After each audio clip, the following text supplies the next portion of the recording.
এই ভিডিওতে আপনাদের আমি দেখাবো যে একজন সাহসী বঙ্গবন্ধুর সৈনিক শত শত হায়নারা পাশে বসে আছে, তারপরেও তিনি বলছে যে হ্যাঁ আমি আওয়ামী লীগের দালাল, আমি বঙ্গবন্ধুর সৈনিক, আমাকে মেরে ফেলেন।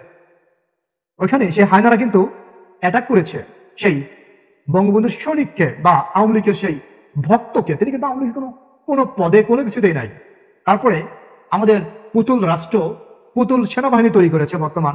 সেই সেনাবাহিনীর সামনে সেই নিরীহ মানুষটাকে, কিছু হায়নার দল নিরীহ মানুষটাকে যারা বলে যে আমরা বাংলাদেশের সবকিছু, কিন্তু এই সমস্ত হায়নার দল, এই সমস্ত কুকুরের দল জীবনে যদি মরে যায়, হ্যাঁ, তাহলে তাদের নাম নিশানাই বাংলাদেশ থেকে সেদিন শেষ হয়ে যাবে। কিন্তু বঙ্গবন্ধুকে তারা স্বীকার করতে চায় না। দেখেন এই ভিডিওটা, দেখেন যে হায়নার দল কি বলতে চায়।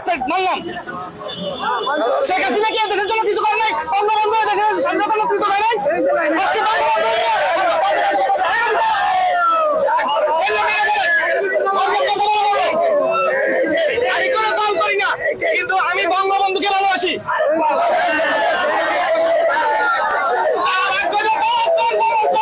আমিও কিন্তু আওয়ামী লীগের দালাল, আমিও আওয়ামী লীগের দালাল। গোপালগঞ্জ বাড়ি, গোপালগঞ্জ।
দর্শক, মত প্রকাশের স্বাধীনতার কথা বলেই কিন্তু হচ্ছে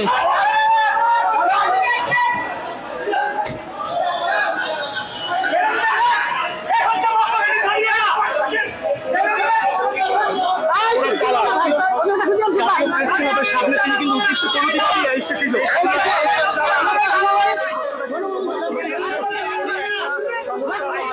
এখন কিন্তু সেনাবাহিনীর সামনেই নিজেকে হচ্ছে আওয়ামী লীগের দালাল বলে স্বীকৃতি দিয়েছেন। আপনারা বিষয়টি দেখতে পাচ্ছেন। না না না,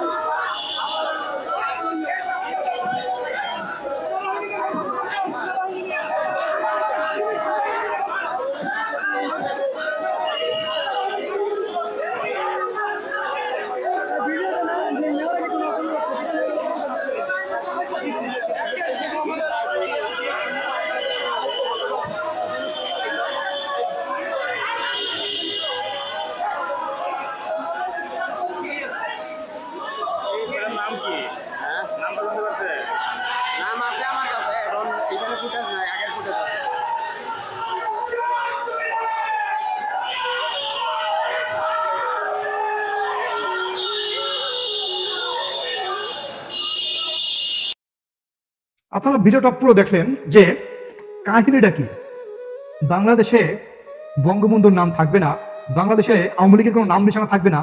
নাম নিশানা থাকবে কাদের? নিশানা থাকবে না বঙ্গবন্ধু। যদি বঙ্গবন্ধুর নাম যদি এই বাংলাদেশে না থাকে, তাহলে কার নাম থাকবে বাংলাদেশে? জানতে চাই তোমাদের কাছে। ছাত্র নাকি তোমরা জানি না, হয়তো চেহারার ছবি কিছু দেখা যায় নাই। হ্যাঁ, ছেলেটা কিছু অন্যায় বলেছে এখানে, যে ছেলেটাকে, যে বাংলাদেশের আর্মি ছেলেটাকে ধরে নিয়ে গেল। হ্যাঁ, আর্মি হয়তো ধরেছে, কারণ আছে এখানে, অথবা সেভ করে নিয়ে গেছে। কারণ কি, এখানে কিছু শকুনের দল আছে, কিছু জানোয়ার আছে, কিছু হায়নার দল আছে। এখানে হায়না, মানুষ রূপে হায়না, মানুষ রূপে কিছু হায়নার দল আছে, যারা হয়তোবা এই ছেলেটাকে ছিঁড়ে ছিঁড়ে খাওয়ার জন্য অ্যাটেম্প নিয়েছিল। এই কারণে সেনাবাহিনী সেটা বুঝতে পেরে সেনাবাহিনী ছেলেটাকে নিয়ে গিয়েছে। আমার একটা প্রশ্ন, যে এটা কোন ধরনের বাংলাদেশ? দিস ইজ স্বাধীন বাংলাদেশ এটা কি স্বাধীন বাংলাদেশ না এটা পরাধীন বাংলাদেশ? এটা কি বাংলাদেশে মানে এই যে বিএনপি বা এই যে ছাত্রদের কাছে, তারপরে এই যে জামাতের কাছে বাংলাদেশ কি বিক্রি করে দিয়েছে কেউ? সবাই এদেশে যারা আছে তারা বিএনপি করতে পারবে, ছাত্রদল করতে পারবে, বা এই ছাত্রী জামাত করতে পারবে, আর কোনো দল করতে পারবে না? আমাদের কোনো দল করতে পারবে না? এমন প্রশ্ন বা এমন মেসেজ, এমন বার্তা শেখাচ্ছ, হ্যাঁ? বাংলাদেশের মানুষ এমন বার্তা দিচ্ছ তোমরা, হ্যাঁ? তোমরা কারা? কোন এজেন্ডা বাস্তবায়ন করার জন্য তোমরা উঠে পড়ে লেগেছে? একটু জানতে চাই। সে আপনার বর্তমান যে পরিস্থিতি, হ্যাঁ, সব জায়গায় একটা মেসাকার অবস্থা। গতকাল রাত্রে দেখলাম যে একটা ইউনিভার্সিটিতে বাংলাদেশ সেনাবাহিনীদের শাসাচ্ছে, ইউনিভার্সিটি স্টুডেন্টরা, ছাত্ররা। আইন কি ভাই? আপনারা এখানে বসে আছেন কেন? সেনাবাহিনীর কাছে আমার প্রশ্ন যে আপনারা কেন এখানে বসে আছেন? আপনারা তো রীতিমতো এখন মার খাচ্ছেন, আপনারা তো অবহেলার পাত্র, অবজ্ঞার পাত্র হয়ে যাচ্ছেন। আপনারা এইভাবে চলে না, এইভাবে অপমান অপদস্থ।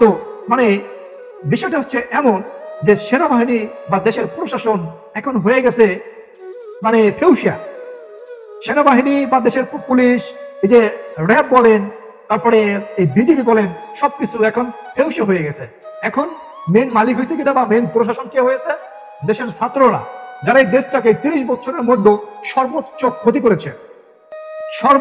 ক্ষতি করেছে, এই সমস্ত ছাত্র ছাত্রী, এই যে সমন্বয়ক, বৈষম্য বিরোধী, হ্যাঁ, এই সমস্ত দেখতে হবে। বাংলাদেশে বিভিন্ন জায়গায় লুটপাট হচ্ছে, এগুলো চোখে পড়ে না।